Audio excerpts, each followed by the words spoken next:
2 दिन पहले ही प्रधानमंत्री नरेंद्र मोदी ने उज्जैन में महाकाल लोक का लोकार्पण किया था। इस पर 350 करोड़ रुपए खर्च हुए हैं। इस महाकाल कॉरिडोर का नाम दिया गया है महाकाल लोक। और प्रधानमंत्री मोदी ने कहा था कि मुझे बाबा महाकाल ने बुलाया था तो बेटा क्यों नहीं आता, इसलिए मैं चला आया। मोदी जी के जाने के बाद महाकाल लोक में आम लोग जा सकते हैं, लेकिन अब उज्जैन के स्मार्ट सिटी के अफसरों को लगता है कि महाकाल लोक में जाने के लिए टिकट लगाना जरूरी है। योजना यह है कि महाकाल लोक के जहां शिव जी का स्तंभ है उसके पास एक दीवार बना दी जाए और जो लोग महाकाल लोक में जाना चाहते हैं उनसे नॉमिनल टिकट लिया जाए। नॉमिनल टिकट, ये नॉमिनल टिकट क्या होता है? जब प्रधानमंत्री नरेंद्र मोदी आए और टीवी पर तमाम प्रचार किया गया कि महाकाल कॉरिडोर का विमोचन हो रहा है, लोकार्पण हो रहा है, तब तो किसी ने ये नहीं कहा था कि इस पर टिकट लगेगा। और महाकाल लोक में जाने का टिकट किस बात का?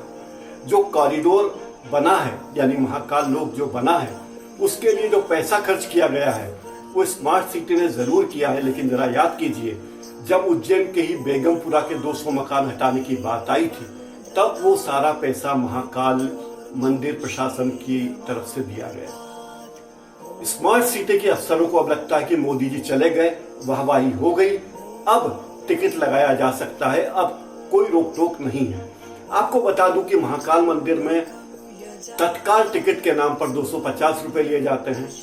भस्म आरती दर्शन के लिए ऑनलाइन बुकिंग के 100 रुपए लिए जाते हैं और ऑफलाइन बुकिंग के 200 रुपए लिए जाते हैं। महाकाल मंदिर में अगर 4 लोग इकट्ठे जाना चाहें, परिवार या समूह जाना चाहे और शिवलिंग पर जलाभिषेक करना चाहे तो उसके 1500 रुपए लगते हैं। लेकिन आम लोगों को महाकाल के दर्शन के लिए कोई टिकट नहीं लगता, कोई पैसा नहीं देना होता, बाहर जाते हैं। अब जब यह महाकाल लोक बना है जिसका बहुत प्रचार किया गया, तो कह रहे हैं कि अब यहां जाने के लिए आपको टिकट लेना पड़ेगा।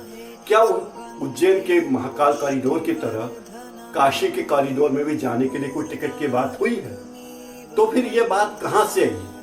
अफसरों को लगता है कि यह मौका अच्छा है, टिकट के नाम पर और कमाई की जाए और टिकट की एजेंसी के नाम पर किसी और अपने ही लोगों को ओबलाइज किया जा सके। करीब 700 मीटर व्यास के इस महाकाल लोक में 200 से ज्यादा मूर्तियां बनाई गई है, भित्ति चित्र हैं, फाउंटेन है, गार्डन है, और ये सारा पैसा, इस पर 350 करोड़ रुपए खर्च कर दिया गया। ये पैसा किस एजेंसी ने खर्च किया, कैसे खर्च किया, किसकी परमिशन से खर्च किया, कौन सी एजेंसी ने बनाया है, इसकी कोई जानकारी अब तक आम लोगों को नहीं है। कोई ऐसी सूचना का बोर्ड नहीं है कि ये विकास कार्य किसने किया। जब 2016 में शिवराज सिंह चौहान मुख्यमंत्री थे तब स्मार्ट सिटी परियोजना पर विचार हुआ था, लेकिन जब मध्य प्रदेश में कांग्रेस की सरकार थी तब महाकालेश्वर मंदिर विस्तार परियोजना और सौंदर्यीकरण योजना के नाम पर बहुत तेजी से काम चला।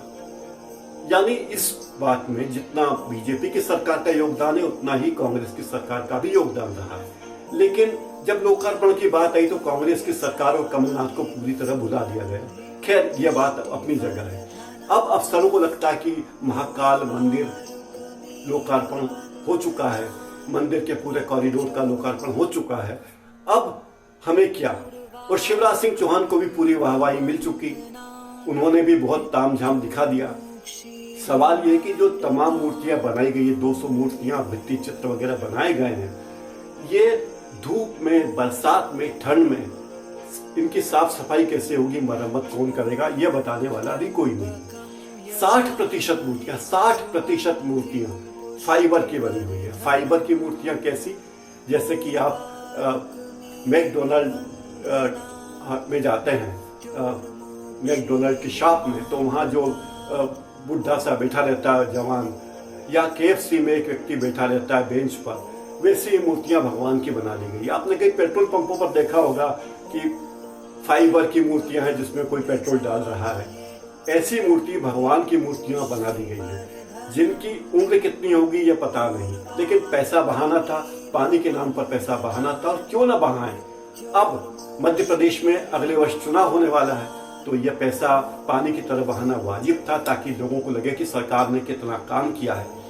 ये तो भी महाकाल कॉरिडोर का, जिसे महाकाल लोक कहते हैं, उसका पहला चरण ही है, जिस पर 350 रुपए खर्च हुए हैं। कुल योजना 856 करोड़ की बताई जाती है, यानी करीब करीब 500 करोड़ रुपए भी और खर्च होना है दूसरे चरण में। तो अगर इस तरह वसूली सरकार करने लगी, स्मार्ट सिटी प्रोजेक्ट के तहत अफसर करने लगे, तो धन्य है। और अगर काशी के कॉरिडोर में जाने के लिए टिकट नहीं है, तो उज्जैन के कॉरिडोर में जाने के लिए, जिसे महाकाल लोक कहते हैं, टिकट क्यों होना चाहिए, इसका कोई जवाब किसी के पास नहीं है। महाकालेश्वर मंदिर में सैकड़ों साल से लोग जाते रहे हैं, वहां जाने से कोई किसी को रोक नहीं सकता। और स्मार्ट सिटी को, जो महाकाल वन था, सैकड़ों साल पुराना महाकाल वन मार्ग था, उस महाकाल वन मार्ग को स्मार्ट सिटी प्रोजेक्ट में क्यों लिया? कोई दर्शनार्थियों से पूछकर तो लिया नहीं था। तो अब उस पर टिकट लगाने की योजना बिल्कुल गैर वाजिब है।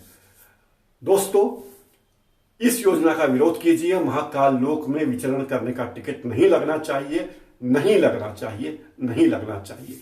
आप अपनी आवाज बुलंद करिए और बताइए कि इस तरह धार्मिक स्थानों पर सरकारी वसूली बंद होनी चाहिए। यह ठीक नहीं है।